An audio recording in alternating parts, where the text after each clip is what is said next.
Speaker session on how marketing should be done that will be presented by Anish Rai, who is a inside sales and marketing manager at Cloud Factory. Apart from what is there, I'll share you a couple of my experiences and how I started doing all these things. So I was born and raised in India, studied in India, everything. So I started, I completed my graduation back in 2004. And then it was probably back in 2011 that I was a head of search engine marketing in a company called Link Plus Upstore, which was formerly known as Linktree, that's situated in Taiwan, Ladiput.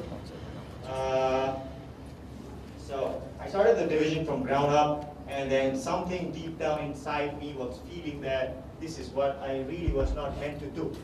In 2011, I started an SEO company with a couple of guys and set up an office in Jowla Health. I had about 6-7 people. I ran it about 1.5 years. I soon realized that I was the biggest bottleneck to scale, and I dropped the idea.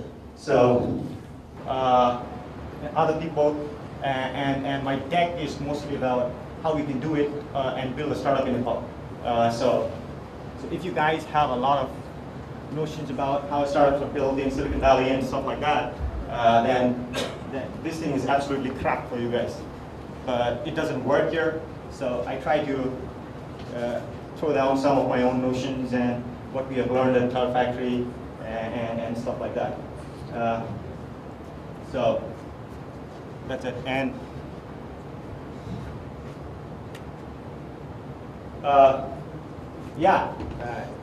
so I usually like to start my presentations with asking people questions.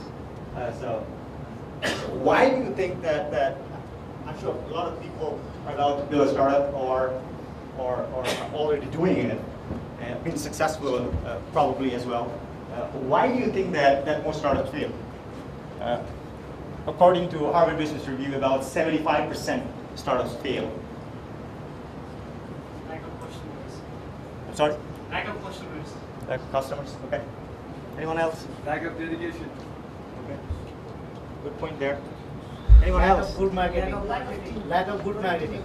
Lack of correct tools. Okay. Lack of Lack good of vision. new ideas. Lack of good vision. Lack of passion. Yeah. Lack of new ideas. Lack of new ideas. Yeah. I think you want to say something? Guys at the back, you want to try? Due to improper business strategies.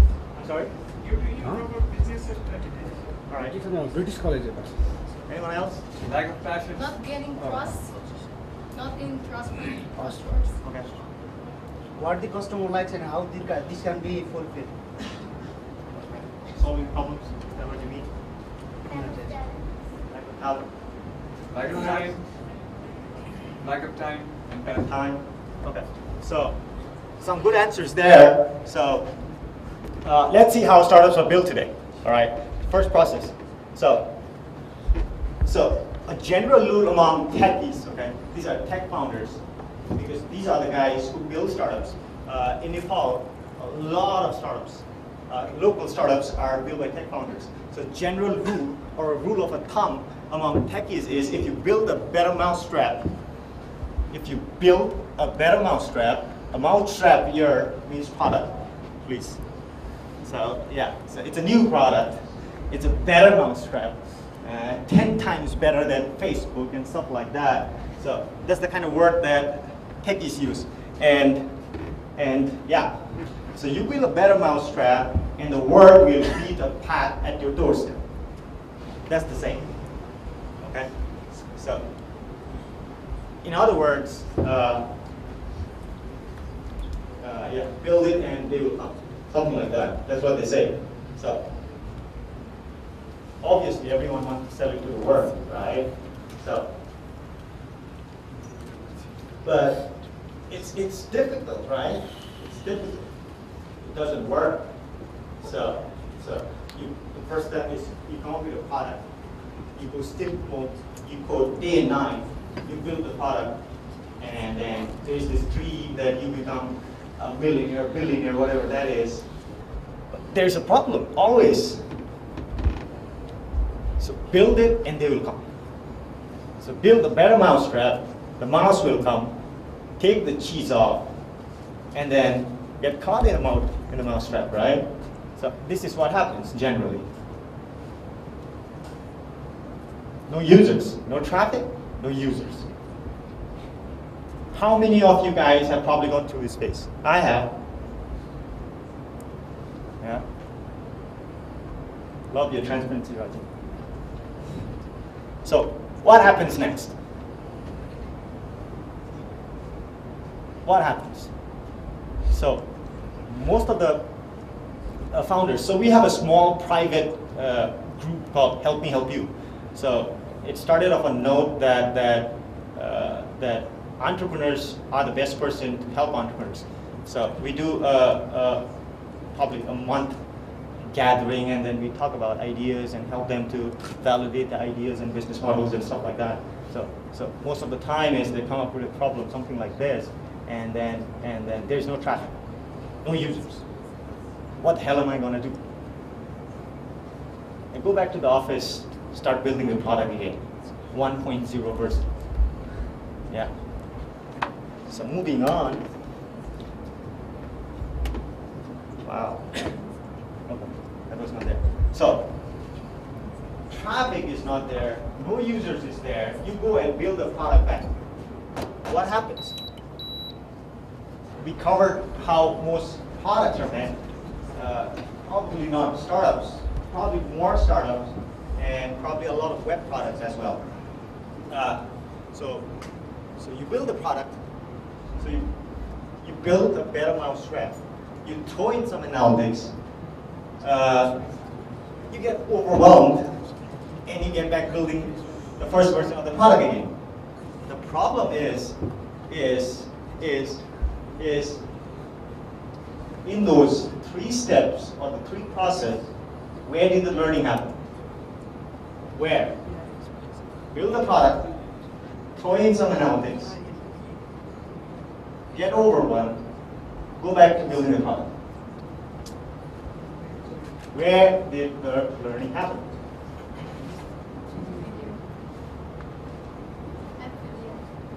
I'm sorry? Failures. So, moving on, what was the point again?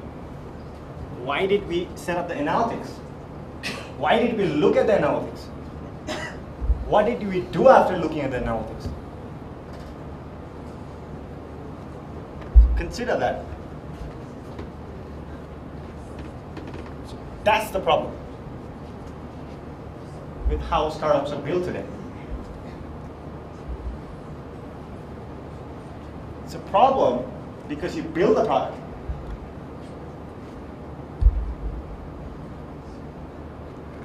That's the problem.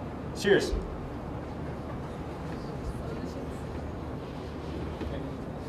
But there is a better way to do it, right? We all know it, but there is a better way to do it. It's also known as a lean startup. We know it. A lot of people know it. I don't know how. Everyone knows it. Nobody has read it. How many of you guys here have read Lean Startup?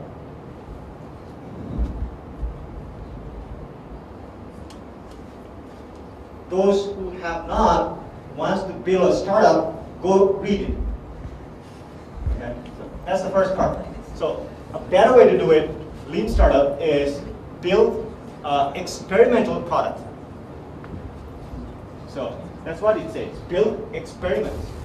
When you build experiments, that doesn't necessarily mean you build product. In other words, this also means an MVP, minimum viable product. A lot of MVP with technology startups requires a little bit of coding, obviously. But there are other kind of startups, such as service startups, online marketplaces, you don't need to build anything at all. You don't. Build experiment products, measure how people respond to your experimental product.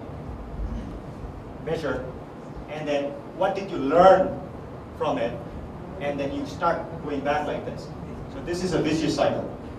But I can guarantee you right now, most of the people sitting here don't understand the real meaning behind this. What is this? This is how a lot of blog posts are written about lean startups. But there is a missing point.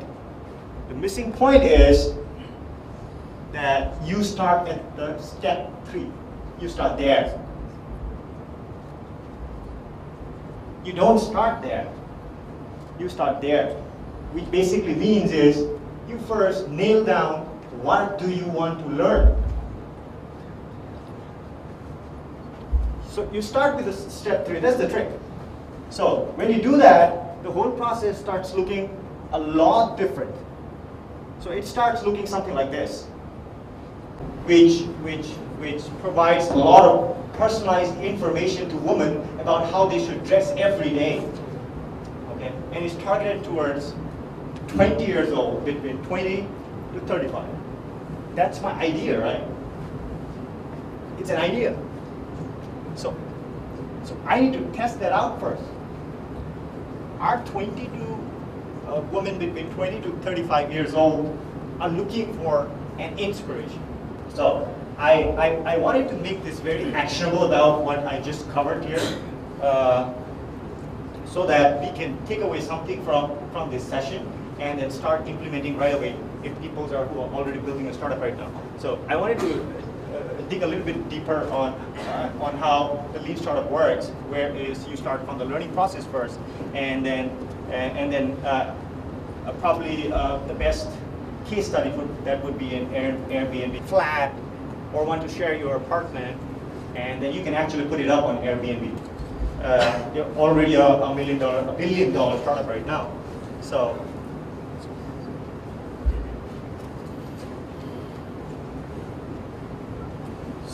But they didn't become $1 billion overnight. A lot of troubles Airbnb came across. There are a lot of great hacks that Airbnb did, and we can learn from. Probably the best one is this.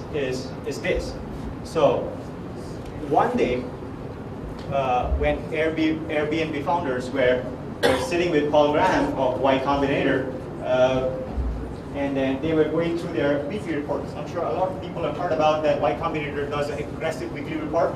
They look for about 7% weekly growth.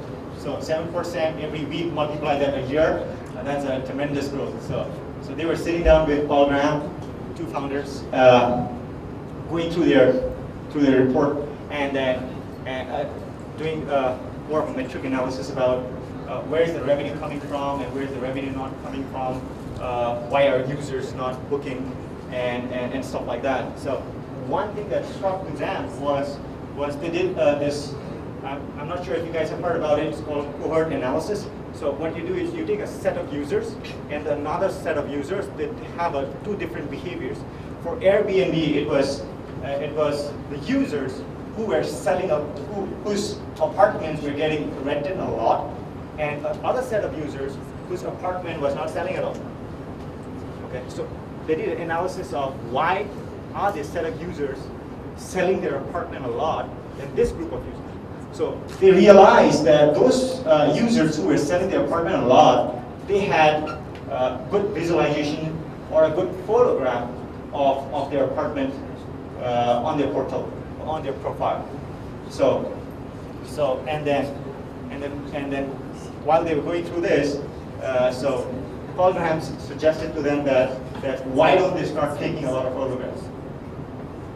They should try taking photographs, because they were just small and they couldn't afford, or they couldn't reach out to all their audiences or the users to take photographs because they were all over the world. So what they did is this is what they wanted to learn. So they wanted to learn that if properties have better pictures, those properties would probably sell more often. So that was their first learning. They wanted to learn it, right? The report was saying something, but you really need to know it. Is it true or not? Validate, invalidate. So 3 founders bought a nice camera and left for New York City. That is where Airbnb headquarters is right now. They left for New York City because a lot of the users were based in New York City, and they started talking to every of their users, or talking to all of the users, and started personally taking the photographs. So they went to the users, to the apartment, started clicking the photographs, and then started putting up on their site. And so this is actually the lead analysis cycle that Airbnb followed. Okay, so they did the booking analysis first. They wanted to improve. They realized that there was something, and they wanted to improve. What? Their bookings. Why? Because more bookings had more better pictures. Okay. Perception of property analogy, quality, which is obviously the pictures. Without data, make good guess. So this is just an example. I'm sorry. This is just an example. They had data, but there are a lot of other startups. When you are just new, you probably don't have a lot of users, and then you don't have a data, and then it's just there so that you make a good guess. But so professional photos, we curated a new MVP for that, and this is what happened. So it increased their booking by 2 to 3 times by just the founders, 3 of them, just running around. Yeah? So this is the whole process of lean startup. You start with, it's not yet, this is because this is for Airbnb. So this is what happened with Airbnb. So initially they started with 3 founders. This is where they added photographers, and this is what it looks like now. So Airbnb right now has photographers in every city. They have a couple of photographers in Kathmandu as well. They're paying them. Because they realize that if property has good photographs, they'll probably sell a lot. Because the whole idea is the more the users earn, the more Airbnb earns. So they got to make their users successful to become successful. Okay. So this is what happened with Airbnb. So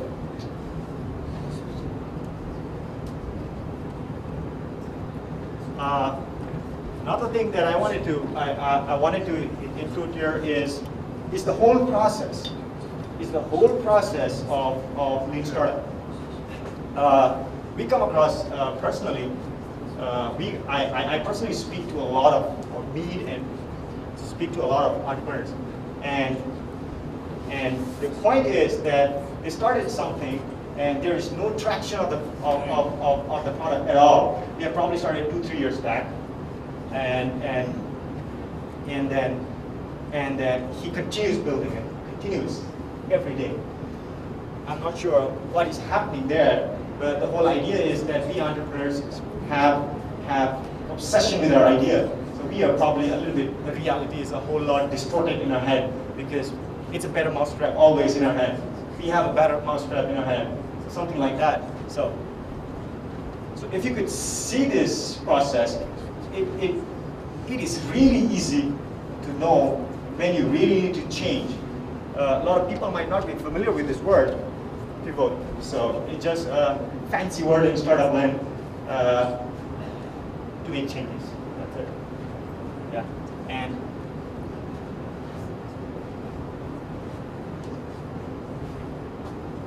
yeah, so it's pretty clear. So if it didn't work, for example, for Airbnb, it didn't work, they probably would move on to something. They would change the hypothesis or something like that. For example, I wanted to build something for the woman, and I would probably have to change it. Does it work? Okay, maybe it doesn't work. So who is my target group? Maybe it's not 20 years, between 20 to 25. Maybe because it didn't work, because 20 years old people are usually going to college and they run on pocket money and they don't have money to pay me $5,000 a month. It didn't make sense. So maybe I went on and started targeting maybe about working class. Makes a lot of sense. They get salary every month, right? What the best way to take out money from the company? So what is the target group for people who work? So probably middle management, middle management. I don't know, maybe about 25, 30,000 rupees is what they earn. So they can spend 5,000 rupees every month to you. So something like that. So this is just an example. So a quick recap. Build, measure, learn. The trick is to start with the learn. What do you want to learn? Day one, you want to build something first. What do you want to learn? And then the next step is how are you going to learn about it? What is the metric behind it? And then you build the product. Okay, so finally we're going to start off now. What startup marketing probably looks like. So I'm sure a lot of people who studies marketing in the college or MBA or stuff like that probably knows a lot of things about this. Yeah, this is what a lot of MBA guys knows about. I'm not a pretty big fan about MBA people, so sorry if a lot of people are doing MBAs here. And this is direct response marketing. So this is two. Both is important. I'm not saying it is not important. Both is important. What does it does? You probably know it creates sales. Another one creates awareness. But it doesn't work. Brand marketing doesn't work in a startup. Really don't. Okay, believe me, it really doesn't. Why it doesn't work? It's pretty simple and straightforward. Because we don't have money. What is brand marketing? Brand marketing is about telling your users or your customers how you feel about your product. Simple. In simple terms is how you feel about it. What do you feel? You think that your product is great, you got to tell to your user that your product is great. So how does Pepsi, how does Ansel do it? Ansel does a lot of brand marketing. Have a lot of money. We don't. So it doesn't work. Yes, it doesn't work, but there's a point of every startup that it makes sense to do a lot of awareness and brand building. Believe me, even now, Cloud Factory, we are 4 years old now, probably 3 years, 18 months of still mode. We haven't started brand marketing yet, believe me. We haven't. We are the first venture-backed company in Nepal.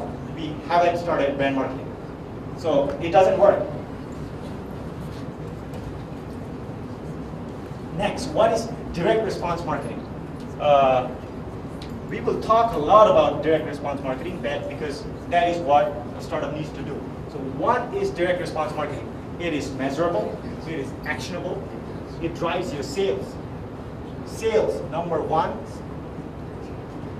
So marketing is all about sales. So we'll cover a few direct response marketing.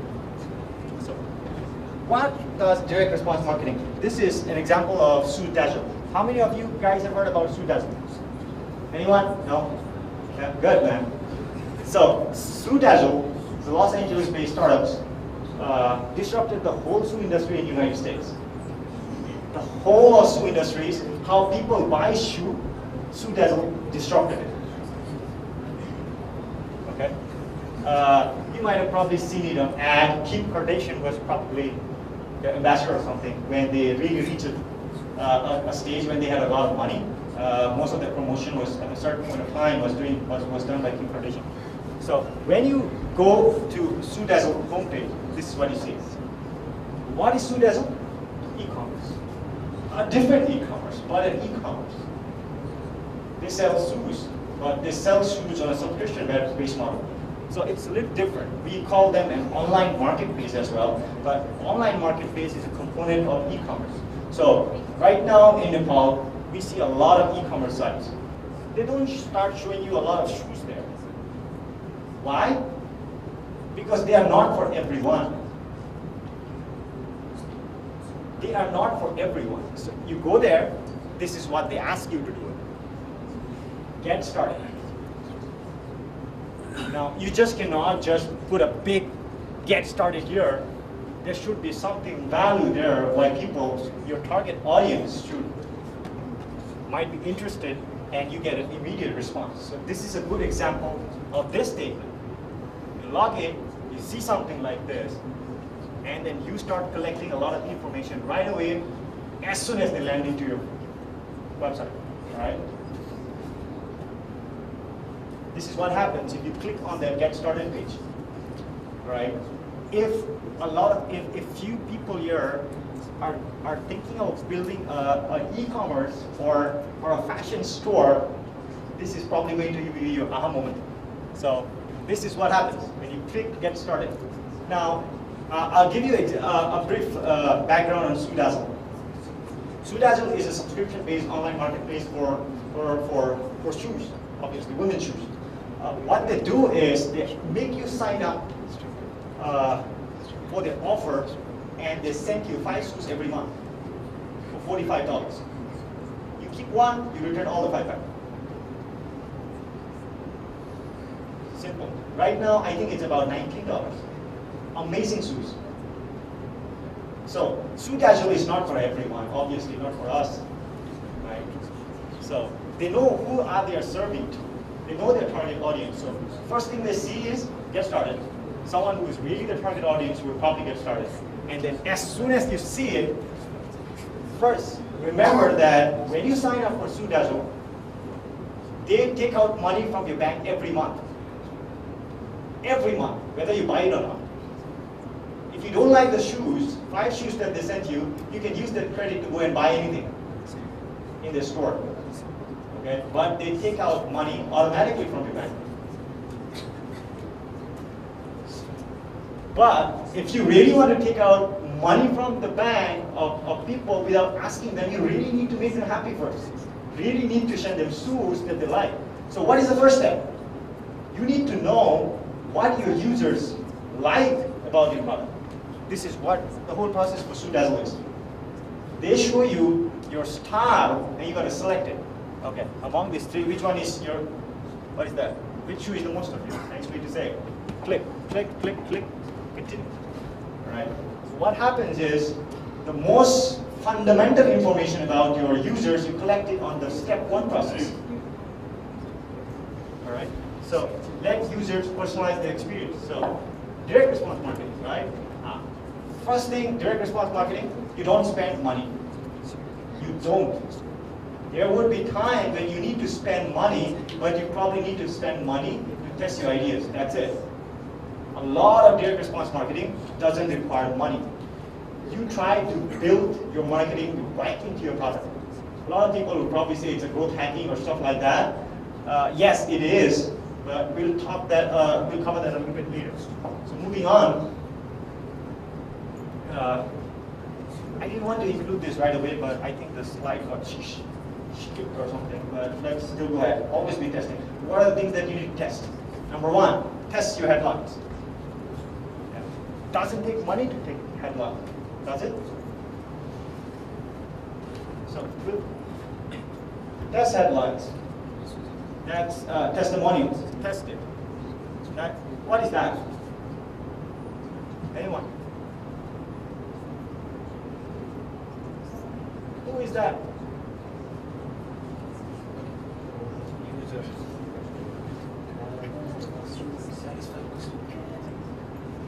Why is that lady there? This is Basecamp, right?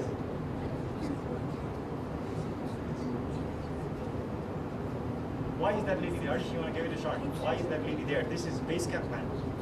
This is for us. Why is that weird looking lady there?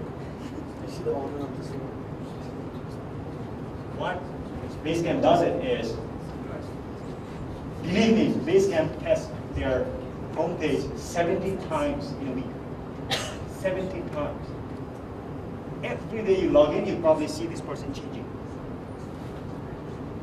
Because Basecamp is probably makes a lot of money by targeting technology companies. I definitely don't need to say what a Basecamp is. So inside a technology company, they wanted to target who the users is. Right? The first thing is with Basecamp, if you see here, you will see the end users who will use their product. There are different kind of users. One is end users who will use your product. Okay. One is economic buyer ones, who is going to pay your users to use your product. Probably CEO, CFO, account guys, stuff like that. Second users. Right? So generally a lot of people target these two kind of users. So they do a lot of testing with that users. Now you log into Basecamp you've been using for quite a while, and you want to really subscribe to it. If you see someone who looks like you, that's a lot of difference. So test that. That's a form. A lot of important things about form is this is a simple landing page, so we'll not talk about in detail about forms, but the way we use forms here is horrible. We have a lot of information there. It's just three things. So if we go back and talk about forms, is about Sudaja. So which also looks like a form because it's asking you information. So the whole thing about asking a lot of information about the users is you ask the most important and the hard questions right on the front. On the front. Don't save it for the last. You want people to log into Facebook, and that is how you're going to get access. Ask in the front. Don't save it for the later. The reason for that is if people are done giving you the most important information, it has to be more than economic profit, right? It has to be more than that. So why are you doing what you're doing? So that is the why statement for cloud factoring.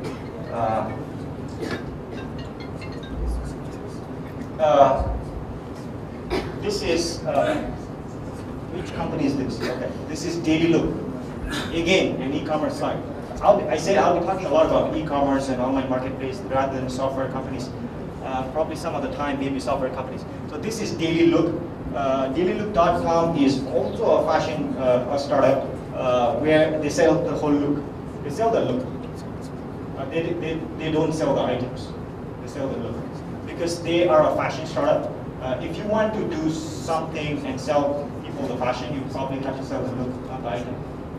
That is all fashion is about. So Daily Look hacked the initial user growth by something like this.